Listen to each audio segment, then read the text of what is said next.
शक्ति का विकेंद्रीकरण। शक्ति का विकेंद्रीकरण ही लोकतंत्र की पहचान है। I am right? यस। शक्ति का विकेंद्रीकरण यही लोकतंत्र की पहचान है। हेलो एवरीवन, मैं सुनील आप सभी का एसएसटी विद सुनील में वेलकम करता हूं। ओके, और जैसा कि मैंने कहा शक्ति का विकेंद्रीकरण, जो मेरा जो आज का टॉपिक है वो है सत्ता की साझेदारी। हाँ, सत्ता की साझेदारी, इसको हम कहते हैं, क्या कहते हैं, पावर शेयरिंग, है ना। यानी कि शक्ति का विकेंद्रीकरण, केंद्रीकरण नहीं करना है, क्योंकि केंद्रीकरण ही विवाद की जड़ होती है। ओके, तो ये जो टॉपिक है मेरा, ये आप लोगों की जो समझ को, आपकी सोच को डेवलप करेगा ना, कि अगर हम शासन सही ढंग से नहीं चलाएंगे, समझदारी से यानी कि अंडरस्टैंडिंग के साथ, तो हम सफल नहीं होंगे। और जहां पर समझदारी से शासन नहीं होता है, नहीं दिखाई जाती है समझदारी, तो वहां पर क्या होता है, गृह युद्ध, सिविल वॉर जैसे हालात हो जाते हैं और देश क्या होता है, बर्बाद हो जाता है। जैसे एग्जाम्पल आप देख सकते हो, पश्चिमी एशिया का देश है सीरिया, कैपिटल उसकी दमस्कस है, वो किस प्रकार से तहस नहस हो गया है। कभी अपनी छोटा सा देश है, लेकिन वहां पर पर्यटन के लिए बहुत प्रसिद्ध हुआ करता था, लेकिन आज वो पूरी तरीके से तबाह है, वहां लोग जाने से घबराते हैं ना। तो कितनी बड़ी प्रॉब्लम। तो सत्ता की साझेदारी, और इसको आप लोग पूरा वीडियो देखिएगा। जो 10th के स्टूडेंट हैं उनके लिए तो ये फायदेमंद है ही, लेकिन जो बच्चे आगे का प्लान बना रहे हैं कि हमको जो है बड़ी से बड़ी परीक्षाओं में बैठना है, सिलेक्शन लेना है ना, तो अंडरस्टैंडिंग जब तक आप लोग की डेवलप नहीं होगी, तब तक आप वो बड़े बड़े कॉन्सेप्ट क्लियर नहीं कर पाओगे, है ना। तो सभी स्टूडेंट्स जो मुझसे जुड़े हुए हैं, इस वीडियो को जरूर से जरूर देखें। इस वीडियो को क्या, मेरी अन्य वीडियोस को भी जरूर देखें, उसको लाइक करें और सब्सक्राइब भी करें ना, और शेयर भी करें, ताकि और तक पहुंचे मेरी मेहनत। ओके, तो शुरुआत करते हैं सत्ता की साझेदारी यानी कि पावर शेयरिंग। शुरुआत कैसे होती है ना। शुरुआत होती है शक्ति के विकेंद्रीकरण से। शक्ति का बंटवारा जो होता है, जो कि शक्ति पृथक्करण के सिद्धांत पर आधारित होता है। शक्ति के पृथक्करण के सिद्धांत पर, यानी कि शक्तियों को बांट देना।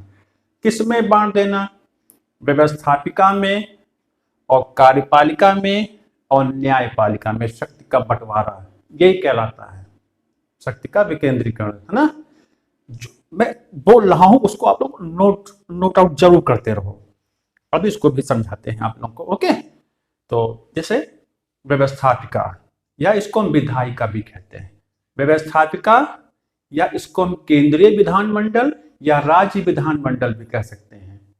जैसे राज्य विधानमंडल की बात करें तो इसके जो भाग हैं वो होते हैं, कौन कौन सी, विधानसभा होता है, और विधान कौन सी होती है, परिषद होती है ना, और राज्यपाल भी उसमें आता है। केंद्र की बात करें, जिसको संसद कहते हो ना आप लोग, तो ये व्यवस्थापिका में आता है, विधायिका में आता है। ओके, जैसे लोकसभा, राज्यसभा और आपका राष्ट्रपति। ऐसे कार्यपालिका की बात करें तो कार्यपालिका में कौन कौन आता है।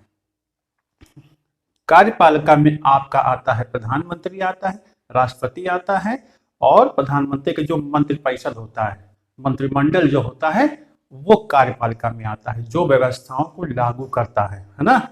और न्यायपालिका क्या होती है, जो न्यायपालिका होती है, ये कानून जो होते हैं वो उनको, मतलब उनका पालन करवाती है। अगर कोई कानून की अवहेलना करता है तो उसको वो दंड देती है। तो ये किसके अंतर्गत आता है, सर्वोच्च न्यायालय और उच्च न्यायालय। तो ये हो गई व्यवस्थापिका और कार्यपालिका और न्यायपालिका। व्यवस्थापिका को हम विधायिका भी कहते हैं। ओके, भूलिएगा नहीं, विधानमंडल भी कहते हैं ना। तो लेसन की शुरुआत यही से होती है कि जब तक हम शक्ति का विकेंद्रीकरण हम नहीं करेंगे तब तक देश में शासन बहुत सुंदर ढंग से, अच्छे ढंग से, शांतिपूर्ण तरीकों से नहीं चलाया जा सकता। और इस लेसन में वही चीज समझाई गई है। इसमें दो देशों का एग्जाम्पल लिया गया है, दो देशों का एग्जाम्पल लिया गया है, एक बेल्जियम का और एक श्रीलंका का। बेल्जियम की कैपिटल क्या है? ब्रुसेल्स है, और श्रीलंका की है कोलंबो, जो भारत के दक्षिण में पड़ता है ना। राजधानी के नाम और भी चलते हैं, लेकिन फिलहाल कोलंबो जानिए। और जो लास्ट में एक स्टोरी आती है वो आती है खलील की। एक लड़का है जो कि बेरूत में रहता है।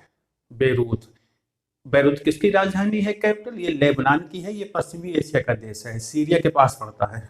डिस्टर्ब कंट्री है, थोड़ा विवाद होते रहते हैं क्योंकि ऐसे देशों से घिरा ही हुआ है ना। तो खलील की स्टोरी पर भी हम बात करेंगे आप लोगों से ना।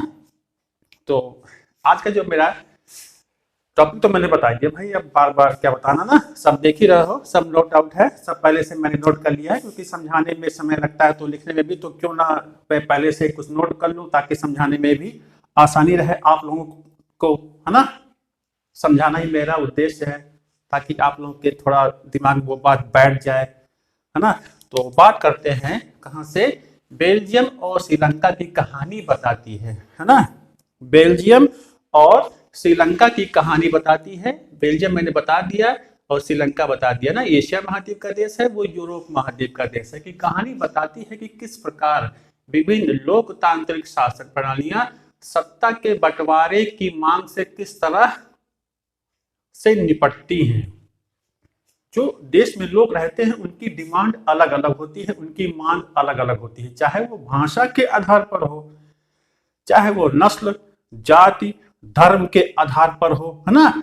तो सबकी एक डिमांड होती है। जो बहुसंख्यक है, जो अल्पसंख्यक है, ये विवाद लेकर चलता है। अल्पसंख्यक बहुसंख्यक धर्म पर भी, धर्म के आधार पर भी आधारित हो सकता है, भाषा पर भी आधारित हो सकता है। क्या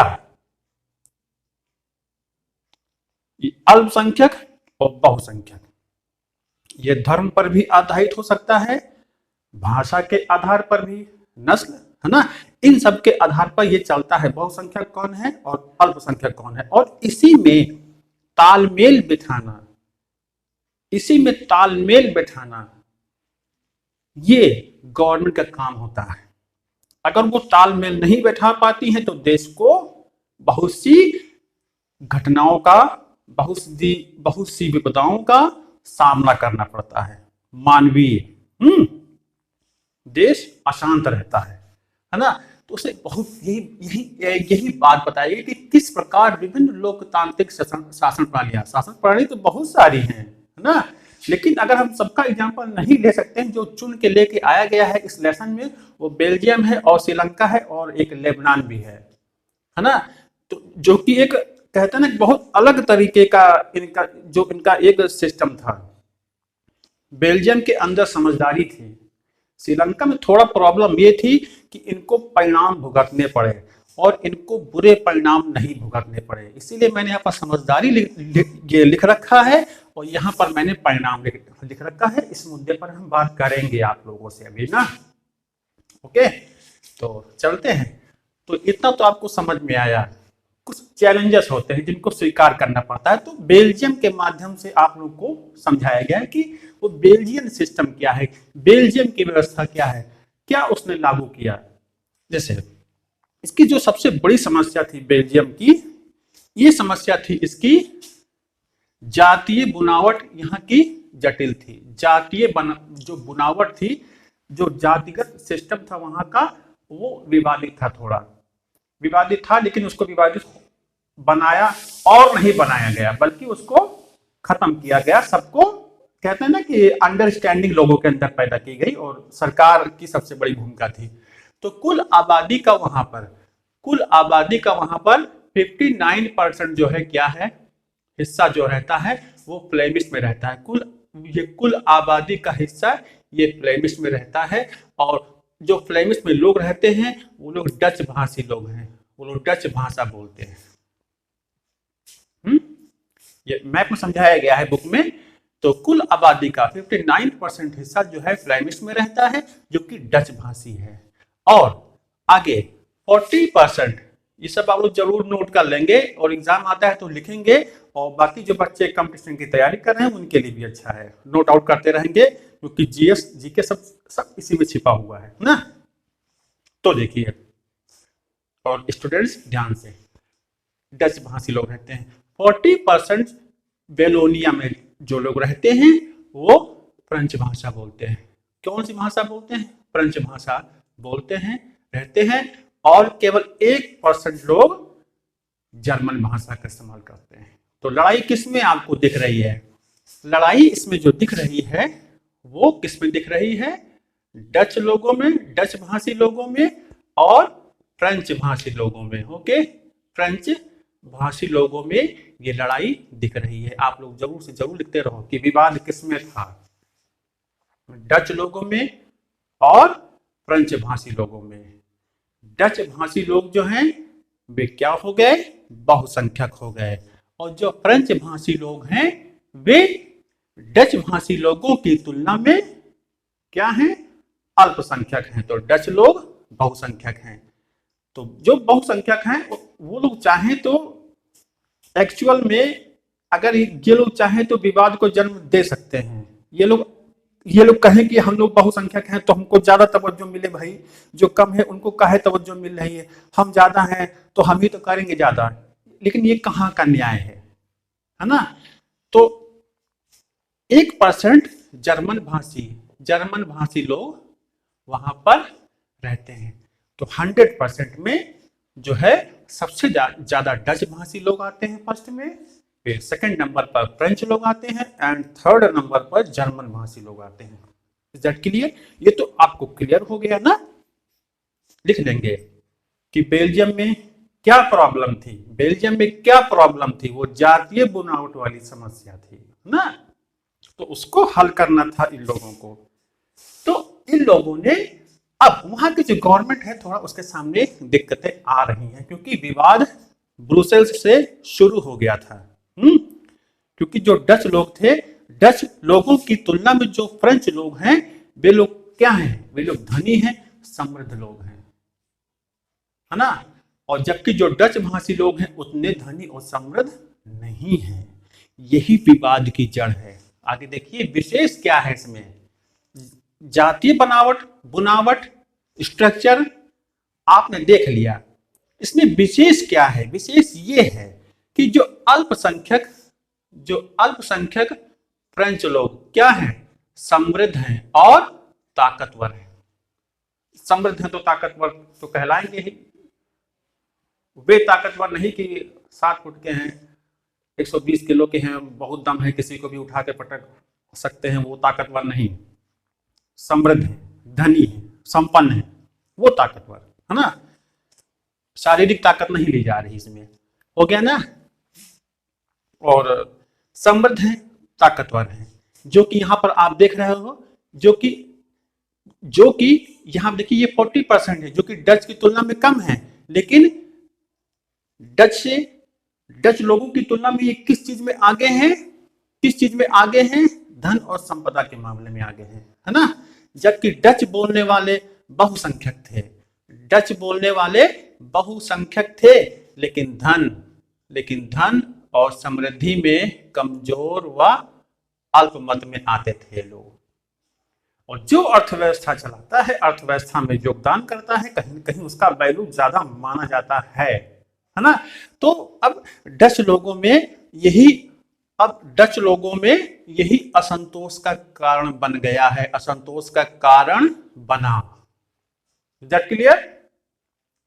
इसी वे में समझिए। मैंने पूरा लेसन पढ़ा तो मैंने कहा कि कुछ निचोड़ निकालते हैं उसका निचोड़ ये ही निकला।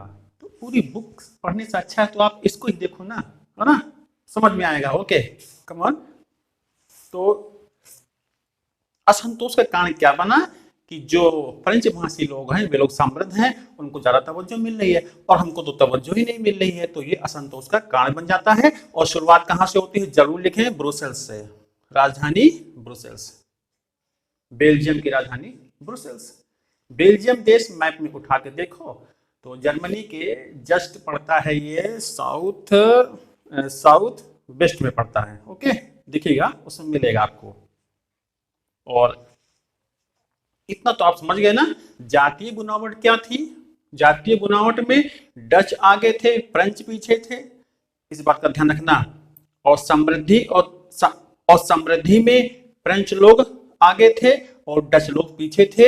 यही विवाद का रीजन था कि हम ज्यादा हैं तो तवज्जो हमको मिलनी चाहिए, ज्यादा हैं के आधार पर, संपदा के आधार पर नहीं ना। तो सोचिए, मैंने यहाँ पर लिख दिया है, आप लोग उसको जरूर लिखें, बहुत इंपॉर्टेंट है। तो सोचिए, क्या सोचे हम? व्हाट, क्या सोचे? सोचना हमको यह है कि डच भाषी बड़ी संख्या के बल पर फ्रेंच और जर्मन भाषी लोगों पर अपनी इच्छाएं थोप सकते हैं। जाहिर सी बात है, बलवान बहुसंख्यक लोग तो चाहते हैं कि हम दुनिया को दबा के रखें, अपने सामने वालों को दबा के रखें। कमजोर समझते हैं लोग, कितनी सही बात है। अब क्या हो सकता है? जातीय बुनावट के आधार पर इसमें विशेष ये निकल के आया कि डच ज्यादा है लेकिन कमजोर है पैसे के मामले में। लेकिन अब सोचो क्या हो सकता है कि डच भाषी अपनी संख्या के बल पर, ध्यान दीजिएगा, बड़ी संख्या के बल पर फ्रेंच और जर्मन लोगों पर अपनी इच्छाएं थोप सकते हैं। क्लियर? यस। तो हो गया ना? कितनी सही बात ये निकल के सोचो, क्या विवाद हो सकता है कि डच लोग अपनी इच्छाएं थोप सकते हैं। इच्छाओं को थोपना, अपनी इच्छा आप अपने पास रखो, लेकिन आप ये सोचो कि हम ज्यादा हैं तो हम जो कहेंगे वही मानना पड़ेगा आपको। तो ये दिस इज रॉन्ग, ये तो गलत है, नहीं होना चाहिए। अब वहां की गवर्नमेंट जो है समझदारी दिखाती है। मैंने कहा ना, समझदारी, अंडरस्टैंडिंग। अगर ये नहीं है तो फिर क्या मतलब? जीवन में अंडरस्टैंडिंग भी रखना आप लोग भी सीखो। अंडरस्टैंडिंग का होना बहुत जरूरी है, नहीं तो हमेशा कंफ्यूजन में रहोगे। वहां पर क्या होता है? 1970 टू 1993, 1970 से और 93 के बीच बेल्जियम के संविधान में 4 संशोधन होते हैं। बेल्जियम के संविधान में 4 संशोधन किए गए और यह व्यवस्था कहीं देखने को नहीं मिलती है। यानी कि जो बदलाव लाया गया संशोधनों के माध्यम से, ऐसी व्यवस्था तो देश में देखने को नहीं मिली, अन्य देशों में देखने को नहीं मिलती है। कितनी बढ़िया चीज है। वो क्या है? केंद्र सरकार में डच और फ्रेंच भाषी मंत्रियों की समान संख्या होगी। केंद्र सरकार में डच और फ्रेंच भाषी, यानी कि यहां पर अब जो अल्पमत में है, जो बहुमत में है, वो सब कुछ नहीं है। संख्याएं कितनी है? 200 हैं, तो 100 फ्रेंच, 100 और 100 डच। क्योंकि विवाद की जड़ यही लोग पैदा कर सकते थे। जो बहुत कम में है वो आवाजें नहीं उठाएगा। हो सकता है कि आवाज उठाए, लेकिन संभावना बहुत कम है। तो कहा गया कि डच और फ्रेंच भाषी मंत्रियों की संख्या समान होगी, कोई ज्यादा बड़ा नहीं। 200 है तो 100 ये डच, 100 वो फ्रेंच। ओके, तो पहला तो ये हुआ। राज्य सरकारें केंद्र के अधीन नहीं होंगी। जो वहां पर स्टेट गवर्नमेंट थी उनको सरकार के अधीन नहीं माना गया। किसके अधीन? सेंट्रल गवर्नमेंट के अधीन नहीं मानेगा। किसको? स्टेट गवर्नमेंट को, है ना। कि कहते ना कि दखलंदाजी करना, वो उसमें इंटरफेयर नहीं करेंगी केंद्र सरकारें। किसमें? राज्य सरकार में, क्योंकि विवाद पनपने में देर नहीं लगती है। तो ये दोनों पॉइंट आपको लिख लेने हैं। मंत्रियों की संख्या समान होगी, ये लिख लो। राज्य सरकारें केंद्र के अधीन नहीं होंगी, ये भी इंपॉर्टेंट है। इंपॉर्टेंट में सब है। मैंने क्रीम दूध को उबाला है, मलाई है निकाली, मलाई निकाल ली है, वही है आपके लिए। ओके, कमाल। और ब्रुसेल्स में सरकार में दोनों समुदायों का समान प्रतिनिधित्व माना गया। जो बेल्जियम की राजधानी है वो ब्रुसेल्स, वहां जो गवर्नमेंट गठित होगी जो कि पूरे देश को संचालित करेगी, उसमें क्या हो गया कि दोनों समुदायों का समान प्रतिनिधित्व होगा। दोनों समुदाय के लोग अपने अपने प्रतिनिधियों को चुन करके वहां पर भेजेंगे। उसके बाद तीसरे स्तर की सरकार सामुदायिक होगी। जैसे यहाँ पर ग्राम पंचायतें होती हैं तो वहां पर सामुदायिक सरकारें भी बनाई गई हैं, ये सबसे इंपॉर्टेंट है। तीसरे स्तर देखिएगा, तीसरे स्तर की सरकार सामुदायिक होगी। सामुदायिक होगी बहुत इंपॉर्टेंट है। और यहाँ ये देखिए, चुनाव एक ही भाषा वाले लोग करते हैं। यहाँ पर जो स्थानीय गवर्नमेंट होती है वहां का, जैसे यहाँ ग्राम पंचायत होती है तो वहां पर लोकल गवर्नमेंट होती है, सरकार होती है, तो वहां पर एक ही भाषा के लोग चुनते हैं। जैसे डच लोग हैं तो आपस में चुन करके वो गवर्नमेंट बना लेंगे, है ना। जर्मन है तो वो चुन करके बना लेंगे, यानी कि सबको मौका ये दे रहे हैं, किसी का मौका मार नहीं रहे कि झपट लो, खत्म करो ना। तो सामुदायिक स्तर पर कितनी बढ़िया व्यवस्था है कि डच अपने नेताओं को चुने, फ्रेंच अपने, जर्मन अपने, है ना। बाकी जैसे जैसे स्टेप बाय स्टेप बढ़ेगा तो सेंट्रल में सीटें दोनों के लिए बराबर होंगी, विवाद खत्म। अगर डच लोगों के प्रेशर में आकर के सरकार बोलती कि हाँ तुम बड़ी संख्या में हो, चलो हम तुमको ज्यादा प्रतिनिधित्व देते हैं, तो ये गलत होता और वहां पर गृह युद्ध छिड़ जाता। तो इस समझदारी का परिणाम क्या निकला? इस समझदारी का परिणाम ये निकला कि देश में कोई विवाद नहीं हुआ और ये दुनिया के लिए मिसाल बन गया। दुनिया के लिए मिसाल बना है ये यहाँ का सिस्टम, है ना। अंडरस्टैंडिंग कुछ आप लोगों को समझ में आ रही है ना? आएगी। तो दुनिया के लिए ये एक एग्जाम्पल बन गया कि क्यों नहीं हो सकता। हम चाहें तो पहले, हाँ, और गवर्नमेंट ने चाहा सुधार के रख दिया सब कुछ। ओके, तो इतना तो आपको समझ में आ गया होगा। और इसी की वजह से जो यूरोपियन संघ है, एक संघ है, यूरोपीय देशों ने बनाया है, यूरोपियन संघ, यूरोपियन यूनियन कह सकते हो आप, उसका मुख्यालय बनाया गया है ब्रुसेल्स में। इन्हीं विशेषताओं की वजह से उस बुक में आपको एक फिगर दिखेगा, उसमें एक नाम दिया गया है और किसी स्थान का नाम दिया गया है और दिशा बताई गई है। उसमें फ्रेंच भाषा में भी एड्रेस लिखा हुआ है और डच भाषा में भी एड्रेस लिखा हुआ है। कितना अच्छा अंडरस्टैंडिंग है।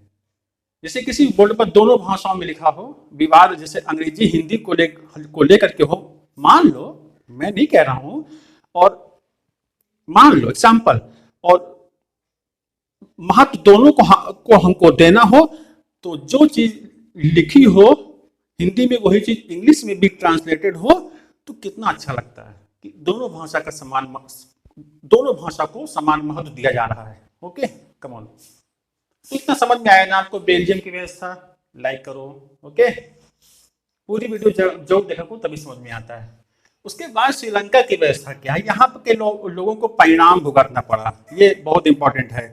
यहाँ के लोगों को परिणाम भुगतना पड़ा, यहाँ के लोगों को अच्छे परिणाम मिले, समझदारी दिखाई, इसलिए यहाँ के लोगों ने समझदारी नहीं दिखाई तो इनको परिणाम भुगतना पड़ा। किस रूप में? सिविल वॉर के रूप में। ओके, सिविल वॉर कैसे? श्रीलंका की व्यवस्था, श्रीलंका भारत के दक्षिण पड़ता है। ओके, प्रॉब्लम क्या है? प्रॉब्लम है अधिकतर लोग जो है यहाँ पर सिंगली भाषी लोग हैं। सिंगली भाषी लोग हैं जो कि बौद्ध धर्म को मानते हैं, जबकि जो तमिल भाषी हैं जो कि तमिलनाडु से गए थे यहाँ से, वे लोग अल्पसंख्यक हैं और जो उनकी कास्ट वो है, जो धर्म है वो हिंदू और मुसलमान है, वो हिंदू और मुसलमान है। तो यहाँ पर समझिए बात को मेरी, तो यहाँ पर अधिक कौन है? सिंघली लोग। ओके, यहाँ पर सिंघली लोग ज्यादा हैं, जरूर ध्यान रखना आप लोग, सिंघली। ओके, कम कौन है? तमिलनाडु से ले जाए गए थे अंग्रेजों के समय में, वहां पर गन्ने की खेती उनसे करवाई जाती थी, जिनको गिरमिटिया मजदूर भी कह सकते हो। तो वहां पर ले जाकर के बसाए गए थे, क्यों वहां को रखा गया मजदूर के रूप में। जब देश आजाद हुआ 1948 में श्रीलंका, तो सिंघली लोगों ने कहा कि ये तुम्हारा देश नहीं है, हम लोग ज्यादा हैं, यहाँ पर रह आए हैं, तो तुम लोग कौन होते हो यहाँ पर शेयरिंग की बात करने वाले। ओके, ये विवाद है वहां का। Let's go. तो अधिकतर लोग सिंघली भाषी लोग हैं, है ना। और 1948 में श्रीलंका आजाद होता है, मैंने बता दिया अभी। 1948 में श्रीलंका जो है स्वतंत्र होता है ना। और सिंघली समुदाय ने बहुसंख्यक के बल पर प्रभाव जमाना शुरू किया। सिंघली समुदाय ने बहुसंख्यक होने के आधार पर प्रभाव जमाना शुरू किया। कितनी गलत बात है, यानी कि विवाद को हवा दी जा रही है। तो 1948 में श्रीलंका स्वतंत्र हुआ, है ना। और जो सिंघली समुदाय है, अब उसने प्रेशर बनाना शुरू किया कि अब तो हम लोग आजाद हो गए हैं, चलो भैया जल्दी ऐसा करो, विवाद को जन्म दो, तमिलों को हंस भगाओ और अपनी गवर्नमेंट बनाओ, है ना। जैसे हमारे देश का बंटवारा भी कह सकते हो कहीं न कहीं यही काम कर रहा था जब बंटवारा हुआ था। चलिए, अभी वो तो हमारा मुद्दा नहीं है, हमारा मुद्दा है श्रीलंका, पावर शेयरिंग, है ना। तो इस आधार पर प्रभाव जमाना शुरू किया। अब उस प्रभाव को जमाने में जो पहला कदम उठाया गया वो क्या था? वो पहला कदम था 1946 वाला, 1956 फैक्ट जाता है ना। 1956 में कानून बनाकर सिंघली को लिखेंगे जरूर, राजभाषा घोषित किया गया। और हर क्षेत्र में सिंघलियों को प्राथमिकता दी गई और बौद्ध धर्म को संरक्षण दिया गया। तो हिंदू और मुसलमान कहाँ जाएं भाई, बौद्ध धर्म को तो संरक्षण दे ही दिया है। यानी कि धर्म निरपेक्षता की बात नहीं कर रहा है श्रीलंका उस दौरान, अपने धर्म को विशेष महत्व दे रहा है, तो ये धर्म निरपेक्ष नहीं कहलाएगा। धर्म निरपेक्ष कब कहलाएगा? जब सभी धर्मों को समान महत्व दिया जाए, सबका समान वैल्यू समझा जाए, ना। कमान। और सिंघली को राजभाषा घोषित कर दिया। ओके, तो तमिल भाषी लोग, उनकी भाषा का कोई वैल्यू नहीं। उसके बाद दूसरा, हर क्षेत्र में, यानी कि हर सरकारी क्षेत्र में, चाहे वो विद्यालय हो, कोई सरकारी नौकरी हो, सब में सिंघली लोगों को ही तवज्जो दी जाने लगी, उनको महत्व दिया गया। तमिलों को दरकिनार कर दिया गया, चलो दरकिनार, यानी कि किनारे चलो, तुम्हारा कोई मतलब नहीं है, ये देश हमारा है। और देखा था, बौद्ध धर्म को भी संरक्षण देना शुरू कर दिया। अब हम आते हैं, सोचो अल्पसंख्यक लोगों में क्या प्रतिक्रिया होगी। आप सोचिए क्या प्रतिक्रिया होगी धमाके वाली, उड़ा देने वाली, छीन लेने वाली। ऐसे ही जाने देंगे क्या? हमारे दादा पुरखे यहाँ रह आए हैं, तो हम क्यों जाएं यहाँ से? ओके, क्यों जाएं? सही है, क्या रीजन है? हम भी तो आप जैसे हैं, क्यों जाएं? तो सोचो क्या हुआ, अल्पसंख्यक लोगों में क्या प्रतिक्रिया होगी। प्रतिक्रिया ये होगी कि गृह युद्ध शुरू होगा। परिणाम देखिए, परिणाम, समझदारी नहीं लिखेंगे यहाँ पर हम। क्यों समझदारी वाली बातें नहीं करेंगे? क्योंकि समझदारी यहाँ पर दिखाई नहीं गई, है ना। कानून बना दिया गया, श्रीलंका बेल्जियम में कानून बना करके व्यवस्था को सुधारा गया, अंडरस्टैंडिंग पैदा की, समझदारी। और यहाँ पर कानून बना करके धज्जी उड़ा रहे हैं तमिल लोगों की, है ना। अब परिणाम क्या है? परिणाम ये है, तमिलों में असंतोष बढ़ा, सावधानी हटी, दुर्घटना, आगे समझदार हो, और संबंध बिगड़ते चले गए। जाहिर सी बात है, अनदेखी करोगे तो संबंध बिगड़ेंगे और पीछे नहीं हटेंगे भैया, जान भले जाए, लेके रहेंगे अपना हिस्सा। ओके, तो 1980 के दशक में उत्तर पूर्वी श्रीलंका मैप देखिए कभी भी, तो मैप का उत्तर पूर्वी देखिए, यानी कि सबसे ऊपर वाला और दाहिनी ओर वाला, वहां पर तमिलों ने बात की स्वतंत्र ये इंपॉर्टेंट है। स्वतंत्र तमिल ईलम, ईलम माने सरकार होता है। श्रीलंका, श्रीलंका की भाषा में इलम कहते हैं, श्रीलंका की भाषा में इलम, और हिंदी में अनुवाद अगर देखा जाए तो सरकार होता है इसका मतलब। तो इलम बनाने की मांग को लेकर के राजनीतिक संगठन बने और शुरू हुआ घमासान। क्या शुरू हुआ? घमासान शुरू हो गया कि पीछे नहीं हटेंगे भैया, है ना। तुम सिंगली हो तो हम तमिल हैं, है ना, सही है। तुम सिंगली हो तो हम तमिल हैं, तुम इंसान हो तो हम भी इंसान हैं। ये कहाँ का न्याय है कि चलो निकलो यहाँ से, ऐसे निकल जाएंगे क्या? छीन लेंगे ना। तो होना चाहिए, अपने अधिकारों के लिए लड़ना चाहिए, सत्याग्रह करो। ये सत्याग्रह शुरू हो गया है, गृह युद्ध का नाम दिया गया है, बड़े पैमाने पर हत्याएं हुई। उसके बाद तमिल ईलम सरकार बनाने के लिए मांग हुई। इसी से एक संगठन बना बेटा। आप लोग अब लिखेंगे एल, लिखना इसको भी है, LTTE बनता है, LTTE बना, liberation tiger of Tamil Eelam, liberation tiger of Tamil Eelam. लिखिए, इंपॉर्टेंट नाम है। ये संगठन बना 1976 में। कब बना? 1976 में बनता है LTTE संगठन। एक बार फिर बोले दे रहे हैं, liberation of tiger Tamil Eelam. ये बहुत पूछा जाता है। स्टूडेंट ध्यान से देखें, जो कंपटीशन की तैयारी कर रहे हैं वे भी ध्यान से, सब पूरा आपका GS तैयार हो रहा है, और 10th के बच्चों का तो बढ़िया लेकर के आएंगे ही वो लोग, है ना। तो 1976 में LTTE की स्थापना हो जाती है, और इनका जो मुखिया निकल के आता है, जो इनका मुखिया है, हेड, जो इनका मुखिया है, उसका नाम क्या है? उसका नाम है प्रभाकरण। उसका नाम है प्रभाकरण। ये संगठन बना लेता है और हत्याओं को अंजाम दिया जाने लगता है। कहां पर LTTE अपनी गवर्नमेंट स्थापित कर लेता है? उसका नाम है जाफना प्रायद्वीप। लिख लीजिए, जाफना प्रायद्वीप, ये इंपॉर्टेंट है। जाफना प्रायद्वीप में LTTE की गवर्नमेंट स्थापित हो जाती है, और यही LTTE है जिसने हमारे प्रधानमंत्री राजीव गांधी की हत्या कर दी थी, है ना। कब की थी? मई 1991 में। किसकी? राजीव गांधी की, राजीव गांधी की। क्योंकि तमिलनाडु में इनकी हत्या हुई थी, क्योंकि उसमें चुनाव का माहौल था। तो एक चुनावी रैली में गए हुए थे राजीव गांधी, और मई 1991 में एक मानव बम के द्वारा, ह्यूमन बम के द्वारा इनकी हत्या कर दी जाती है LTTE के द्वारा। क्योंकि कभी एक समझौता हुआ था शांति सेना भेजने का, श्रीलंकन गवर्नमेंट और इंडियन गवर्नमेंट में, तो उसको भेजा गया था। तो उसमें क्या हुआ कि तमिल लोग थे, इनमें चिढ़ हो गई थी कि तुम अपने लोगों को मारने के लिए सेना भेज रहे हो, ये कहाँ का न्याय है। तो उसी का बदला लिया था इन लोगों ने। ओके स्टूडेंट, तो राजीव गांधी इसमें मारे गए।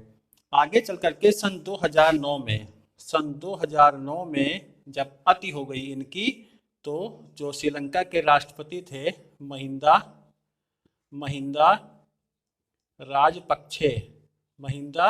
राजपक्षे ने सेना को आदेश दिया कि LTTE को समूल खत्म किया जाए, और सेना लगा दी गई, और पूरे जाफना प्रायद्वीप में हत्याकांड मचा दिया गया। एक तरफ से सेना बढ़ती चली गई, जो मिला सबको मारते खत्म करते चले गए, और LTTE संगठन को पूरी तरीके से नेस्तनाबूद कर दिया। उसमें बहुत से निर्दोष लोग भी मारे गए, जो तमिलों के बच्चे थे वो सभी मारे गए थे। ओके बेटा, तो क्या किया जाए? टॉपिक है हमारा थोड़ा भावनात्मक भी है थोड़ा, क्योंकि विवादों को जन्म दिया गया था, तो ये लोग अपनी मांग कर रहे थे, बाद में ये अतिवादी हो गए थे थोड़ा, है ना। उसके बाद जो इसमें एक कहानी और आती है इस लेसन में, वो आती है खलील की। खलील, ये खलील कौन है भाई? ये जो खलील है, ये एक लड़का है जो रहता है बेरूत में। कहाँ रहता है? बेरूत में। ये बेरूत में रहता है, लेबनान की राजधानी है बेरूत। लेबनान में रहता है ना। ये इसके पिताजी ईसाई हैं और माता जो है सुन्नी मुसलमान है। उन दोनों का विवाह हुआ है, उन्हीं से इनका जन्म होता है। और ठीक है, तो लेबनान में भी गृह युद्ध चल रहा था, लेकिन वहां पर आगे चल करके दोनों में अंडरस्टैंडिंग होती है सब सब समुदायों में, और आपस में मिलकर के लोग माहौल को शांत करते हैं। किस प्रकार से शांत किया गया? शांत जो किया गया था वो इस प्रकार से कि जो राष्ट्रपति होगा, जो वहां का राष्ट्रपति होगा वो कौन होगा? जो वहां का राष्ट्रपति होगा वो कैथोलिक ईसाई होगा। कैथोलिक कैथोलिक कैथोलिक ईसाई होगा। और जो वहां का प्रधानमंत्री होगा, जो वहां का प्रधानमंत्री होगा वो क्या होगा? वो सुन्नी मुसलमान होगा। वो सुन्नी मुसलमान होगा, लिख लीजिए, मुसलमान होगा, है ना। और जो उपराष्ट्रपति होगा, सॉरी उप प्रधानमंत्री, ओके, जो उप प्रधानमंत्री होगा, जो उप प्रधानमंत्री होगा वो कौन बनेगा? ये नियम बनाया गया वहां पर। जो उप प्रधानमंत्री होगा वो ऑर्थोडॉक्स वो ऑर्थोडॉक्स वो ऑर्थोडॉक्स ईसाई होगा। ऑर्थोडॉक्स ईसाई होगा। और जो संसद है वहां की, उसका अध्यक्ष किसको किसको मतलब कौन बनेगा?